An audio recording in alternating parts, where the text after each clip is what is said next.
NBCOlympics.com on MSN. Real-time results, video on demand, and live streaming of 25 sports. NBCOlympics.com on MSN.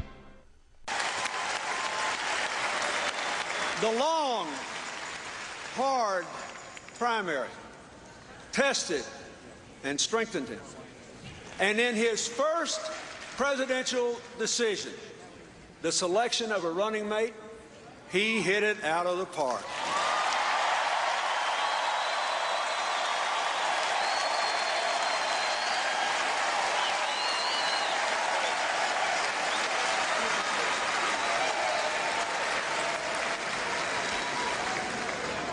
With Joe Biden's experience and wisdom, supporting Barack Obama's proven understanding, instincts, and insight, America will have the national security leadership we need.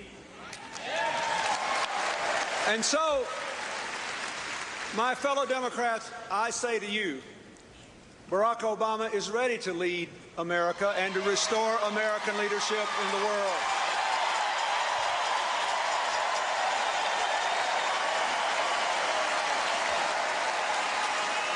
Barack Obama is ready to honor the oath to preserve, protect, and defend the Constitution of the United States.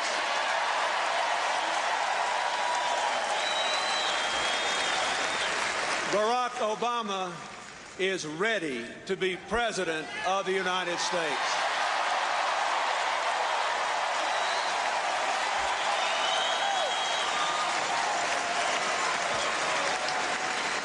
As president, he will work for an America with more partners and fewer adversaries.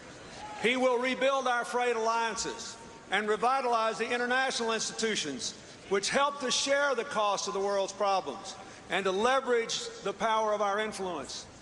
He will put us back in the forefront of the world's fight against global warming and the fight to reduce nuclear, chemical, and biological weapons. He will continue and enhance our nation's commendable global leadership in an area in which I am deeply involved, the fight against AIDS, tuberculosis, and malaria, including, and this is very important, a renewal of the battle against HIV and AIDS here at home.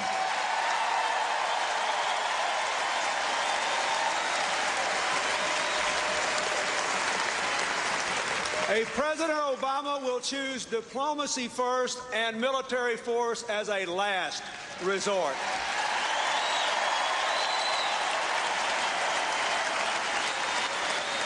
But in a world troubled by terror, by trafficking in weapons, drugs, and people, by human rights abuses of the most awful kind, by other threats to our security, our interests, and our values, when he cannot convert adversaries into partners, he will stand up to them.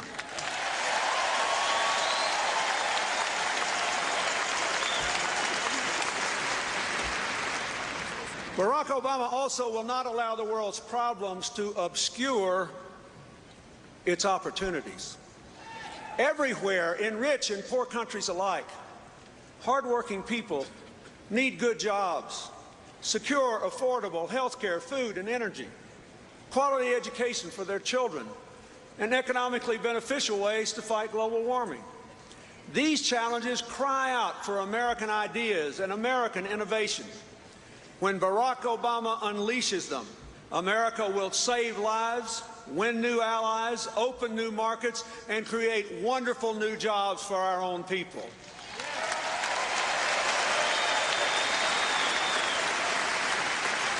Most important of all, Barack Obama knows that America cannot be strong abroad unless we are first strong at home. People the world over have always been more impressed by the power of our example than by the example of our power.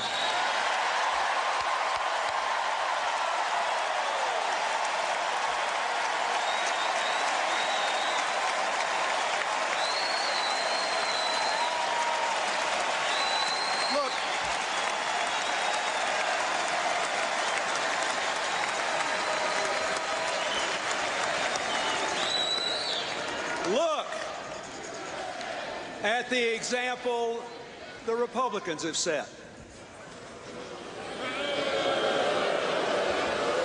In this decade, American workers have consistently given us rising productivity.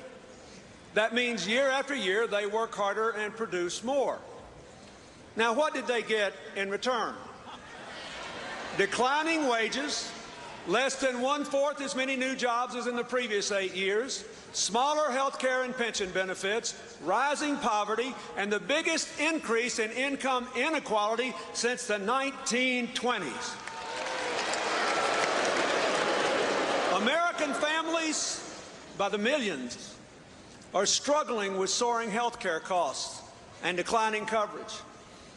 I will never forget the parents of children with autism and other serious conditions who told me on the campaign trail that they couldn't afford health care and couldn't qualify their children for Medicaid unless they quit work and starved or got a divorce.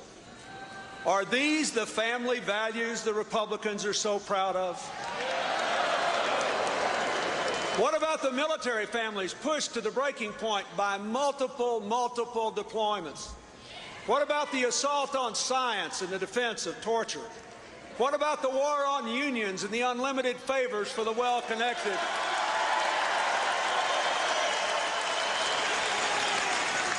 And what about Katrina and cronyism?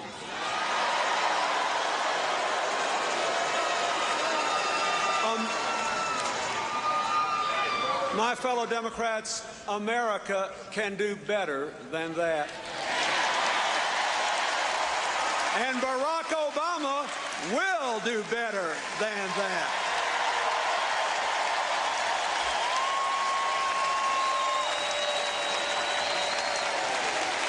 Wait a minute. But first,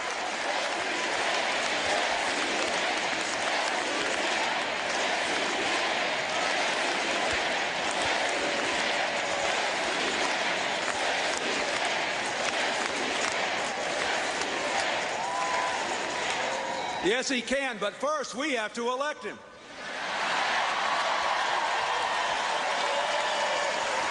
The choice is clear. The Republicans in a few days will nominate a good man who has served our country heroically and who suffered terribly in a Vietnamese prison camp. He loves his country every bit as much as we do. As a senator, he has shown his independence of right-wing orthodoxy on some very important issues. But on the two great questions of this election, how to rebuild the American dream and how to restore America's leadership in the world, he still embraces the extreme philosophy that has defined his party for more than 25 years.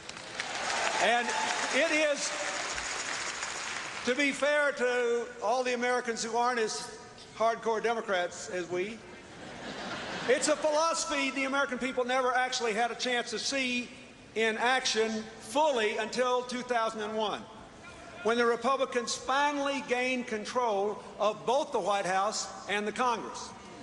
Then we saw what would happen to America if the policies they had talked about for decades actually were implemented. And look what happened.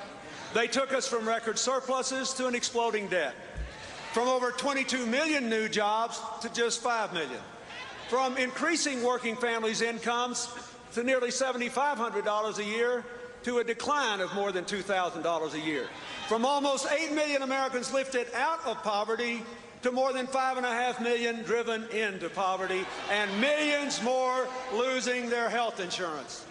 Now, in spite of all this evidence, their candidate is actually promising more of the same. Think about it. More tax cuts for the wealthiest Americans that will swell the deficit, increase inequality, and weaken the economy. More Band-Aids for health care that will enrich insurance companies, impoverish families, and increase the number of uninsured. more going it alone in the world instead of building the shared responsibilities and shared opportunities necessary to advance our security and restore our influence. They actually want us to reward them for the last 8 years by giving them 4 more.